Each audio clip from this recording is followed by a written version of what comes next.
Eu fui professor de redação durante um tempo da minha vida, e de cursinho. Antes de ser empreendedor… Aliás, quando eu abri meu primeiro negócio, eu dava aula de redação pré-vestibular num cursinho ali da PUC. E eu falava, cara, você não ensina ninguém a escrever. Você ensina uma pessoa a ler. E uma vez que ela se apaixona pelos livros, ela vai conseguir se exprimir através das letras. É possível ensinar alguém a escrever que não goste de ler? Não. Até porque, primeiro, a gente precisa, exatamente o que tu falou, aprender a ler. Mas primeiro a gente escreve, primeiro a gente lê como quem escreve, depois a gente escreve como quem lê. O meu professor de escrita, o Assis Brasil, o Assis dá aula de escrita literária, não é do que eu dou aula, mas eu estudei com o Assis. E ele dizia que a escrita é uma coisa que não pode ser ensinada, mas ela pode ser aprendida. Dentro da escola, o que eu faço… Até porque, assim, a partir do momento que tu é uma pessoa alfabetizada, lá na primeira ou na segunda série, se tu tiver sorte, tu já sabe escrever, né?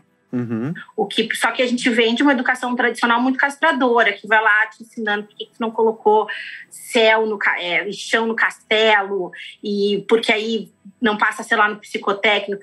A gente vai aprendendo umas regras, como qualquer outra atividade artística, assim. Tu acha que é um dom divino que alguém te entrega, quando é uma capacidade. Por isso que eu nem falo que eu dou aula, quando as pessoas falam que dou aula de escrita criativa, não dou aula de escrita criativa, porque, assim, existia um ato criativo. Não existe nada que tu faça que não seja criativo. É que as pessoas colocam precisa ter um dom divino, é só para artistas e etc. Quando, na verdade, a partir do momento em que tu aprende que aquelas marquinhas no papel, aqueles códigos significam uma palavra, essa palavra rosa pode ser o nome de uma pessoa, pode ser uma cor, pode ser uma cidade, pode ser uma série de coisas, tu já tá te expressando criativamente. Não importa se é um e-mail, um processo, uma receita de bolo, não faz diferença. É engraçado, né? Porque a gente fala de criatividade como se ela realmente fosse um ato…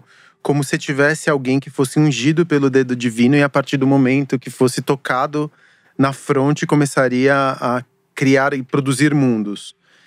Criar é conjurar um mundo, né? Só que eu contesto, Cris, porque a gente é tão castrado quando a gente é pequeno que a gente reproduz o mundo dos outros. A gente reproduz os procedimentos e os mundos alheios. A gente, às vezes, eu concordo com você que toda a vida de um artista é uma vida poética, uma vida poiesis, né? De você construir…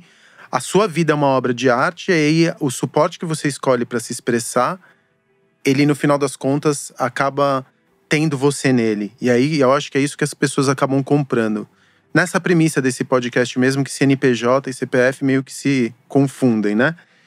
Agora, o que é criatividade para você? É uma pergunta que eu sempre me faço. Cara, o que é criatividade? O que é inovação? Eu entendo que seja criatividade cruzada pelo capitalismo, né? No campo de uma empresa, você vai inovar um produto, você vai criar uma versão melhorada daquilo que você oferecia.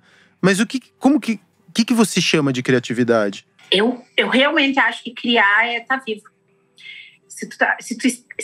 Seres vivos estão criando. A criatividade é quando a gente consegue reunir o que a gente sabe, sente, em alguma coisa que faça sentido para nós e para as pessoas ao nosso redor. Quando a gente… Uma coisa que eu falo muito é que a gente passa por um trabalho de desaprender também. Porque a gente fica… Exatamente isso que tu falou, fica reproduzindo. Então, existe uma… E eu tenho visto muito isso, até porque a gente tem redes sociais, etc., que é uma falta de autonomia criativa, né? As pessoas estão só fazendo… deu certo. Todo mundo usa esse áudio, porque esse áudio tem alcance. Aí todo mundo faz o mesmo vídeo com planta, com não sei o quê. Cada vez mais as pessoas me parecem com medo de dar o primeiro passo. Porque pode ser que dê errado, né? Mas e daí? Vai ali, deu errado, tudo bem, vamos fazer outra coisa, vamos fazer de outro jeito. Desde que tu não esteja destruindo a vida dos outros, não esteja utilizando a cabeça dos outros como degrau, segue o baile. Se é contigo, se tu tá errando. Mas a gente tá num momento de reprodução. Só que eu acredito que quanto mais tecnológico o mundo seja, mais a gente precisa resgatar a humanidade das palavras. As pessoas estão reproduzindo palavras sem… Sabe quando elogia a mulher como guerreira? Me dá um ódio. E quem é guerreira? A Xena, a She-Ra quer ir pra guerra. Eu não quero ir pra guerra, eu não conheço nenhuma mulher que quer ir pra guerra. Ou quando a pessoa fala… E parece muito chatice nerd, quando a pessoa vai lá, alguém posta uma foto, tá se achando maravilhosa, e a pessoa fala, nossa, por que não me avisou? Acabou comigo. Que tiro. São palavras muito duras. E as pessoas vão utilizando sem pensar. E se a gente for pensar, a estimativa é que a gente tem acesso a uma média de 100 mil palavras por dia, como ler uma Bíblia por semana. Não significa que a gente leia e compreenda, mas a gente tem acesso a mais ou menos 100 mil palavras por dia. Porque uma pessoa que não trabalha com redes sociais, ela passa 12 horas por dia consumindo informação. É muita coisa.